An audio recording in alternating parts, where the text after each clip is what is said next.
Dog Hole News. It is August 23rd, 2024. It's been a big week for news. We're going to get into all the news that happened this week. Uh, we would get into all the news that happened this week. Unfortunately, I don't really know any of it. I don't know any of it. What happened this week? There's a Democratic National Convention. I watched a little bit of that. Just a little tiny bit here and there as I was catching it on the TV, but barely anything. So we're going to get into the news as I know it this week. And starting Monday morning, I woke up and I heard something. It was just a tiny little sound coming from the left of me, right? And then you think, oh my god, it could be a spider. Oh my god, it could be a stink bug. But I'm telling you all, folks, it was worse than those. It's our first news story this week. Wasp Watch 2024. Black wasps. There's a black wasp crawling on the pillow next to me. And, didn't like that. I've read up on these wasps. And, I did kill it. I got up. I grabbed, a paper towel. And I grabbed it. And I smushed it. But I've read that they're not dangerous, that they're solitary creatures, but you tell me that when you wake up, you're not going to want to kill this little fucker. Because it could still sting you. Look at that. Look at that guy. And they're big. Fuck them. I thought I was done. Thought I was done. Monday morning, I killed the one. Oh no. Tuesday evening. Have dinner. Coming back into my room. I hear a little sound. Coming from the floor. Crawling along the floor. Is another black wasp. So I fucking killed that one too. Now Wednesday, I didn't see anything, but I heard the same sound coming from like my window, and I got up to look, and I didn't see it. I assume they're getting in through some gaps in the air conditioning system, which I don't even turn on. Uh, that's Wasp Watch. Last night, nothing at all. Now, again, people online, I googled, are black wasps dangerous, venomous, whatever? They're solitary creatures. They won't hurt you. These fucking people say that about everything. What will hurt you, huh? Fuck.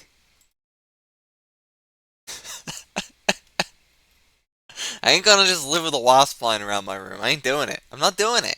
Killing it. Get the fuck out of here. Alright. X-Men news this week. Wolverine Revenge #1 is out. Written by Jonathan Hickman. Art by Greg Capullo. So what's this all about? It's a limited series. It's full of carnage and blood. It's Wolverine out on a rampage.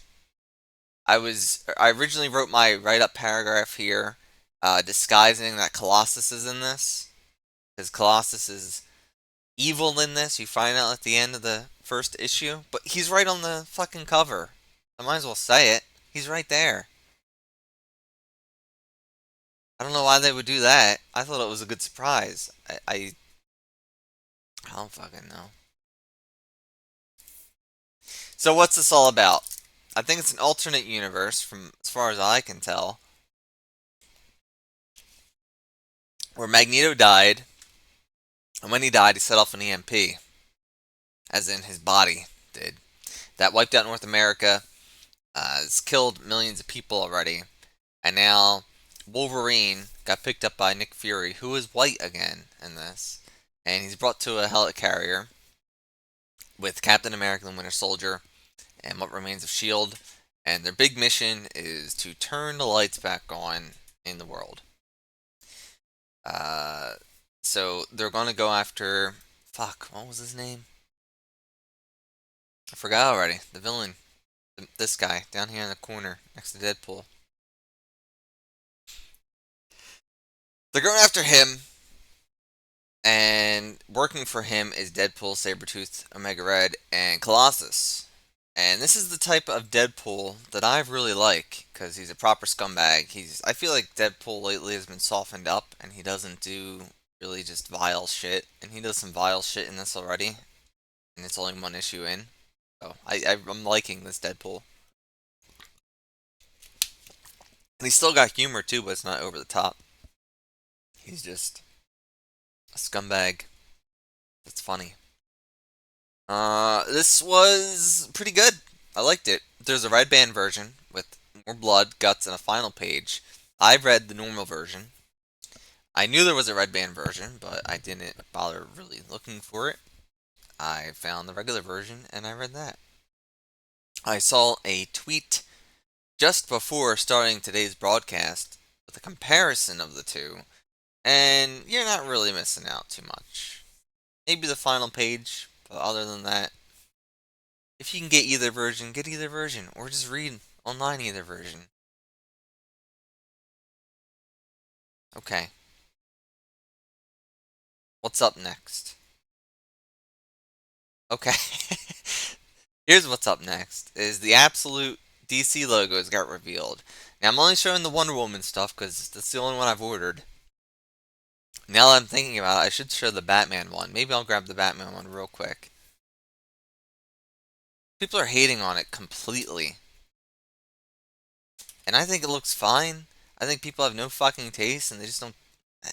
I don't know what the fuck's wrong with people, man. They hate anything new. I think it looks cool. I think Batman's design looks cool. If you don't know what absolute DC is, it's DC going to be making their own sort of ultimate universe. And they're starting off with Batman, Superman, and Wonder Woman. As you might expect. The Flash is expected to come next spring. So this is the Batman logo, which I like. I like the big fat bat chest. I think it's cool. I think people online have no fucking taste. Just grabbing a picture of Batman's design too.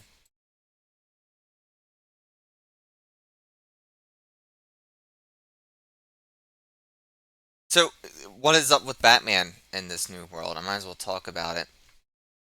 I think he's not a millionaire, or a billionaire rather, and he's just kind of a low level guy shooting up. I think he's like 6 foot uh 6 or some shit. He's like gigantic.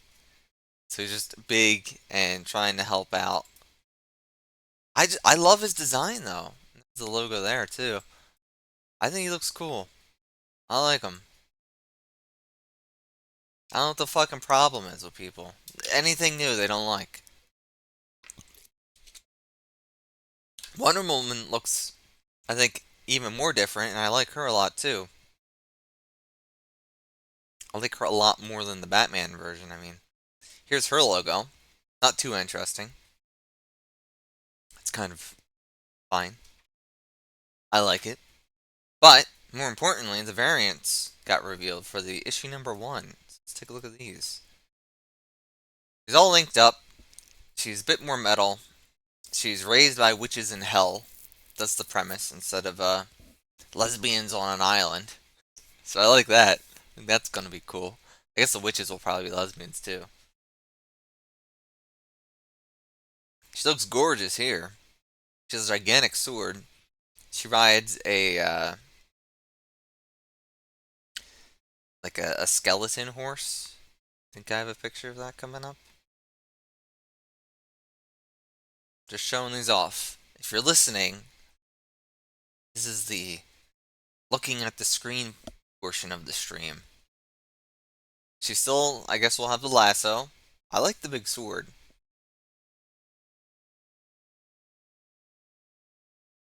It looks cool. I'm excited for it. Bit more magic-y. So who is doing Absolute Wonder Woman?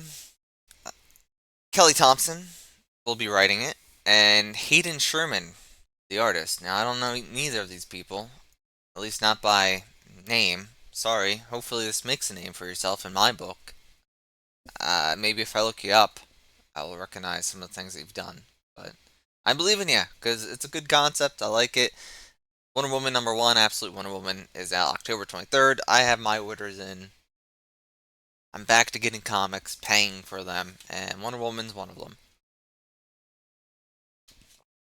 I thought about getting the Tom King one, but fuck Tom King. He's ruined many of my favorite characters. And he's going to be writing regular Wonder Woman, the regular book line for the indefinite future. I don't want to support that, so I figured I'll support this new fucking Wonder Woman. Okay. The other week, I said, I wish Corey McAbee was doing another walk so I could promote it on this stream and on Dog Hole News. Well, he is, folks, for his own birthday. Corey McAbee in New York City will be doing a walk August 29th at 10 a.m. at the Seaglass Carousel at the Battery in New York City. And it will end at Inwood 207 subway station. So I guess it's going to be 6.5 hours and 15 miles. It's for his birthday. If you're near New York City and you're just listening to this somehow and you don't know Corey McAbee, he's a director, he's a musician, very creative, interesting guy. If you were to show up, even if you don't know him, you'd probably have a wonderful fucking time. I suggest going if you're near New York. If you're in the city, at least, or on the closer side of Jersey, fucking go. Show up and go. Alright, we got. I wanted to cover this. I wanted to cover this here because this is probably going to be the shortest dog hole news. Because I really don't have any actual news. It's just me. We'll get to why. We'll get to the reasons why.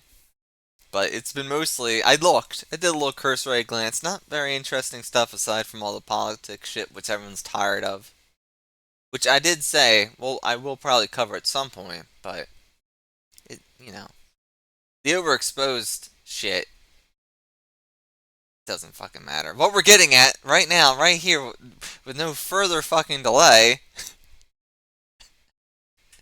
my thoughts on Chris Bores, this fucking asshole, and Ghostgate. It's fucking bullshit of lies. So Chris Bores, if you don't know who he is a oh boy. He has many channels on YouTube.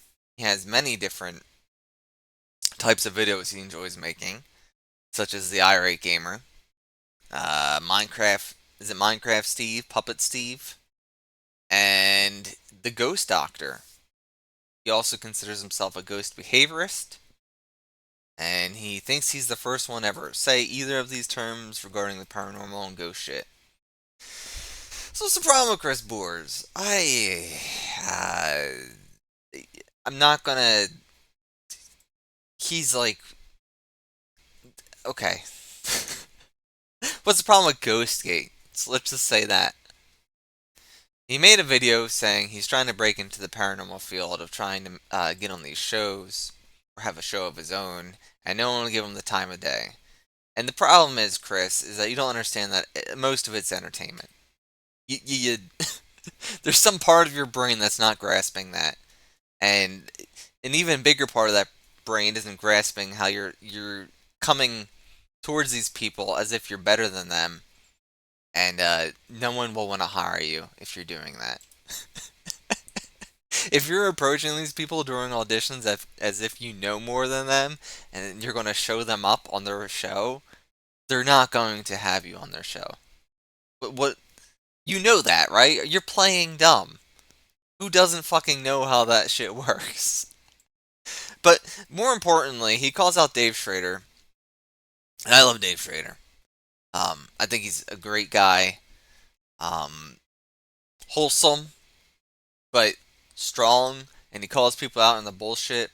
And Chris Bores here says he was on Dave Schrader's show, which I imagine is Darkness Radio. I couldn't find the actual episode, but I have Googled that it did happen, so he's not lying about that. It did occur, and apparently Dave Schrader is very rude to him, which I do believe because Dave has been not rude necessarily, but could come off that way if you're on the other end of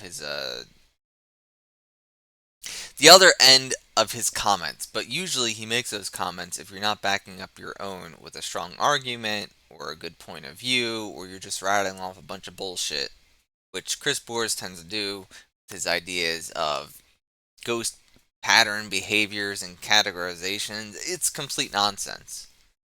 Now you might say all the paranormal and ghost stuff is all of it's complete nonsense, and you'd be right. For the most part, you'd be right. You're not wrong. I wanted to single out Dave Schrader in particular because Chris Bores was giving a list of so-called contest winners, and Dave Schrader is not one of these because Chris Bores, you were on his fucking show. You were on Darkness Radio. You said it. That doesn't make him a contest winner. He started that in 2006. Dave Schrader started Darkness Radio in 2006. I did a little write up about this because it was pissing me off so much because I think Dave Schrader's a stand up guy. He was then a fill-in host on Coast to Coast AM back when I would listen to it a lot, and he finally left Darkness Radio after 15 years, and then he went on TV. That's hardly a contest winner. That's a guy who was dedicated to this fucking. Would you have called Art Bell a contest winner if he went on to do a fucking television show after 15 years? God damn. And Dave Schrader's show was one of the top listened paranormal podcasts for over a decade. So fuck you, dude. You don't know what you're talking about. Now I don't know how much of it is him playing dumb. He wants sympathy from the crowd because the comments in his video of Ghostgate were all supporting him, telling me he's done no wrong, and of course these people want to have him. But who knows how much of that is people fucking with Chris too? It's such a sticky, disgusting situation. But I felt the need to step in and clear Dave Schrader's name at least. I can't speak for the others. I don't have nearly the same pulse on the paranormal shit as I used to. I really only know Dave because of Coast to Coast, and then he would promote his Darkness Radio, so I would listen to that about a decade ago.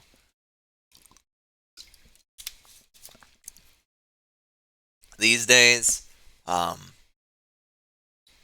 big Bigfoot guy I liked a lot, he died 2 years ago in a car crash. So I don't really. There's no one really left. Dave still does a show. He has a lot of. He has a whole panel of people. I don't like it as much compared to just a one-on-one interview.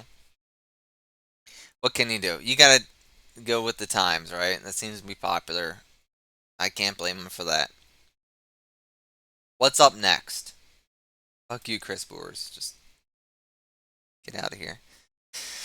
All right, this week I watched the new Takena Nagao. Is that how his name is said? Takena Nagao. Stop motion. He has a new stop motion out called Midnight Vampire. I went back and I watched a lot of his stop motions that are all on YouTube. That was the bulk of my letterbox this week. Bulk of the series. They're still good. Still love them. I will write up about this. That this is kind of for all of his stop motions in general. They're all beautiful. They use very little dialogue. They have great music. And he does something where a character will get stabbed or bit or sliced, and he has like a chord play for a scream, and I think it's just fucking beautiful. It's genius. I love it. Um, which ones did I watch? I should have had a picture for which ones I watched. Doing a lot of on the fly this week. We'll get the why. We'll get the why.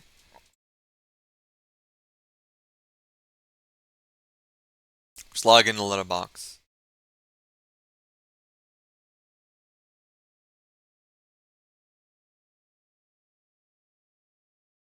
Okay, I watched Midnight Vampire, Girl X, Chainsaw Maid, Pussycat, No Littering, Chainsaw Bunny, and Bloody Night. Bloody Night, I think, is the weakest, but it was also his earliest, so it shows. But you can also see the potential there for his movies to come. These are all very short films. They're all on YouTube. If you haven't watched these, you should. There's just a lot of blood, a lot of chainsaws. The women are really sexy for little stop motion women. You might think, how can a stop motion woman be sexy? Watch and find out. Because you'll find out, folks. There's these strong social messages that kind of run throughout all of his short films. And I think you could read into it as much as you want or as little as you want. On the comments and on Letterboxd, people really read into it. And, uh, I would love to see interviews from him to see how deep he considers his work to be. Because I like it a lot, and I do agree with a lot of what people are saying. It also seems fairly obvious. So I don't know if we're supposed to overthink it or not. Now, another film I watched was Spider-Man from 1969. I don't have a graphic for this, but this is a very, very early fan film that you can find on YouTube. And I wrote that it's a must watch for anyone tiny bit interested. There's a lot of good stop motion, there's net webbing, there's a ton of colors. I'm really only mentioning it because of the stop motion connection. I think you should check that out. But also, watch all of Takena Nagao's shit. I really like Chainsaw Maid and Chainsaw Bunny. I'm a chainsaw guy. I think Pussycat's good too. I, the thing with Pussycat is it kind of, I don't know. There's something about the pacing, or like not enough happens. It's also got a weird ending.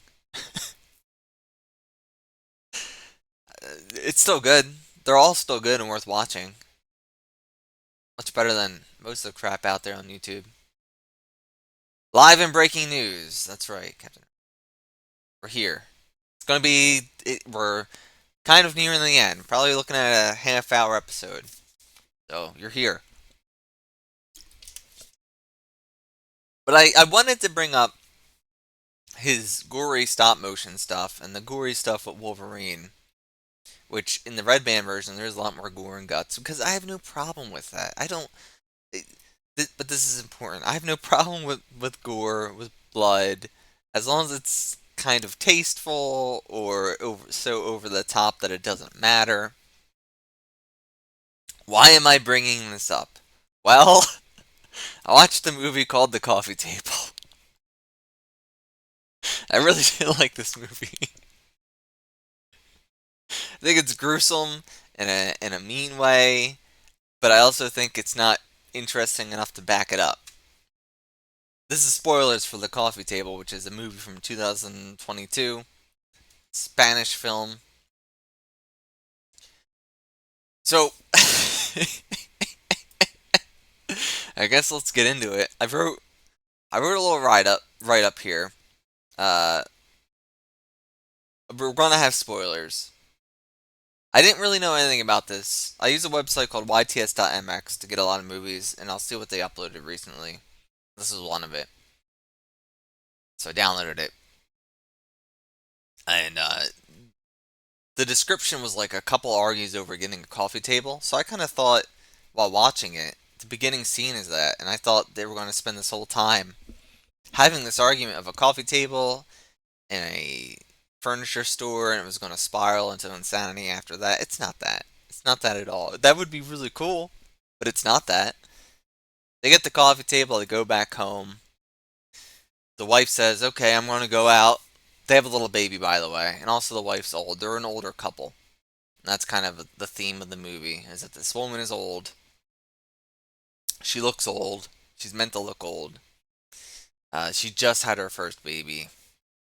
And she leaves her husband with the baby and she goes out shopping. What happens? Well, again, we're getting the spoilers. This is the beginning of the movie. He trips and he falls onto the coffee table and decapitates his child, his little baby. And it's just tasteless. I don't know. It's. But then after that, that's the beginning of the movie. And then he's dealing with the consequences of covering up that he killed the. I think the idea is that he's in shock. He doesn't really talk much during all this because she's at the store, but it keeps cutting back between like him cleaning up the blood in his apartment and then her shopping. And then every time it's him cleaning up the blood, and this goes on and on and on. It's like horrible music. It's stupid. I I guess it's supposed to be him still in shock. I don't know. I don't. I didn't like this movie. I hated this movie. What did I rate this? I gave it a 1. I'm surprised I didn't give it half a star. I guess because it's competently made. It is a movie. It's technically a movie. Everything's there. You don't see the boom mic and shit. The acting is decent, but I think part of that's the language barrier. If this was in English and these were American actors, I'd probably say they're overacting and it's shit. But there's like I'm giving them the benefit of being in Spanish that, okay. So what do I actually have written down? It does keep you guessing.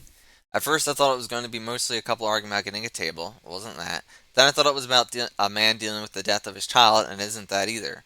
So what exactly is this fucking movie? A man accidentally kills his child and doesn't tell his wife because his wife comes home and she says, "Oh, he's just sleeping." And then his brother, the man's brother, and then the brother's girlfriend come over for lunch. And they're all asking, "Can we see the baby? Can we see the baby?" And he keeps on making excuses not to. They sit down to eat, and he's kind of having a nervous breakdown about the whole thing. And a lot of people are comparing this to the classic Hitchcock bomb set up the bomb under the table. But I think it fucking fell completely flat for me. I thought this movie was just bad. So let's rate this movie. Let's go through it with the Captain Comic evaluation sheet. Movie's overall entertainment value. I would say a 1. I wish I had a way to draw on screen. Is there a way to do that in OBS? I need to figure that out in the future. Compared with movies that I watch regularly, in that case, probably about like a 2. Because I watch some bad shit, you know? Is it the absolute worst thing I've ever seen? No. But it's not very good. Compared with all existing movies, in that case, again, it's like a 2. Now, a variety of enemies, worlds, tricks, and weapons. They're basically in the apartment the whole time. There's the opening scene that's at a furniture place, and it's one shot of one room. And then she is in like 2 different rooms of a grocery store, and then that we cut back to, and the rest of it's in the apartment. So, for variety of worlds, it's like a 1. Tricks, I mean, this guy's trying to cover up that he killed a baby. That's a terrible trick. That's also a 1. Enemies, the baby? Or the table? Come on, that's a 1. Weapons, the table's a weapon. It's also a 1. Graphics, color design, animation. It's kind of a bleak looking film. It's not very colorful. I think that's the problem too. If you're going to have a concept like a man kills his baby and then is covering it up, but not necessarily covering up, because he wasn't like doing it in a way that he wants to get away with the crime. He just didn't know what to fucking do. He's that much in shock, which I understand. I understand that concept. I think this would be a great stage play. I think it could work in that in that manner. But as a film, yeah, someone has killed their baby. I understand. The sound effects, background music. I hated the music. I thought it was shit. So that's a 1 for me. I thought it was distractingly bad. The music. Difficulty level, too easy or too difficult. Well, people are going to say this was too difficult for me to understand, so I'm going to give it like a 4. Because they're going to say I have a pea brain. Because everyone's praising this shit. I think. Let's see. Praising this? I haven't watched a movie in 2 days because of this, by the way. I watched this and I thought it was fucking terrible. There's middling thoughts on this. Oh, someone else didn't like the score. Would be so much better without the score. What the hell were they thinking? It's truly terrible, the music in this. It's really bad. Music still stays a 1. Flaws or problems? Too many. 5. I don't understand why the grading scale goes 1 to 5, excellent, and then for these last two, it's 1 to 5, and the 5s are bad. Captain Comic, what are you doing? Will we return the Captain Comic evaluation sheet? Probably. I like it. Should use it for everything. If you want a hint list offer, please send $2 shipping and handling for the hint list. I don't know how this, you're not really going to get a hint list for the coffee table, so I would save your money for this one, folks. Alright. So, why didn't I get many news stories this week? Well, my eyes are bleeding. I'm very tired. Okay, please understand. I had to get Emma Frost. I had to level up to 122 in a week. And I did it. I fucking did it. I got Emma by Sunday, folks. It took like 2 days of just grinding it out. Lego was great. Look up XP maps on YouTube. Yeah, I got to 122. I played with MDB and Amy last night. And I don't know. There's like these new squad kind of quests that were giving me 30,000. And I got up to 122. Which I'm fucking shocked at. But, will I continue to grind it out? Maybe. I might just do the Lego one. I don't know if I'll do the creative XP. It'd be nice to get to 200 and then not worry about this game. Because there's still like Mysterio to get his final style, and there's unannounced styles coming out, days to come. But if I get the levels now, I just get them once they're unlocked. Now, could Emma be one of these styles, or will I be wasting my time? We will find out as the story develops in the coming weeks. Hopefully, I'm not wasting my time, but Epic has fucked me before. Not really. I've never grinded the game like this before. I'm surprised you can actually do it. I've always heard the rumors that you could do it. The most I ever did is when the Spider-Man season was out. There was a glitch in a creative map where if you stood in one place, it would give you literally tens of thousands at a time, like ticking up. And I did that. So that was cool. Time well spent indeed. Not a lot of real news this week, but I had a lot of segments, and I hope you enjoyed Dog Hole News. We did manage to hit a half hour. That's it. It's the weekend. Time to boot up Lego and idle. Time to get to 130. X Morris will be streaming tonight. He's going to be doing a variety of games. Check him out. The rest of you, have a wonderful weekend. God bless you.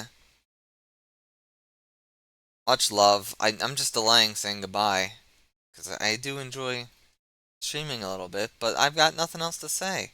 You gotta know when to call it. I'm calling it now. Come on, Emma. Let's go play.